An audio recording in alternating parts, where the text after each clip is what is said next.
மகாலட்சுமி திருவடிகளே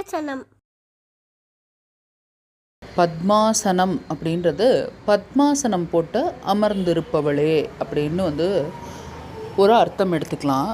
ரெண்டாவது அர்த்தம் பத்மாசனஸ்திதே தேவி அப்படின்றது பத்மம் அப்படின்றது தாமரை பூவை குறிக்கக்கூடியது. பத்மன்ற ஆசனத்தில் எப்பொழுதும் அமர்ந்திருக்கக்கூடியவளே அப்படின்ற அர்த்தம். ஞான நிலையில் இருக்கிறவா எல்லாரையுமே பரபிரம்மம் அப்படின்னு சொல்லிட்டு சொல்வா.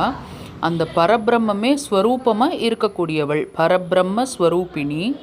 இந்த உலகத்துக்கே ஜெகன்மாதானவன் நீதாம்மா, இந்த உலகத்துக்கே முழுமுதற்கடவுள் நீதான். அப்படிப்பட்ட மகாலட்சுமி தாயே உன்னை நான் நமஸ்கரிக்கின்றேன்.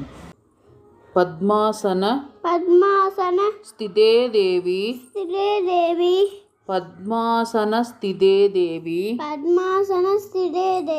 பரபிரம்ம ஸ்வரூபிணி பரமேஷி ஜெகன்மாத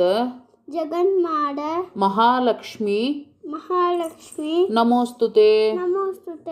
பத்மாசன ஸ்திதே தேவி பரபிரம்ம ஸ்வரூபிணி பரமேஷி ஜெகன்மாதः மகாலட்சுமி நமோஸ்துதே.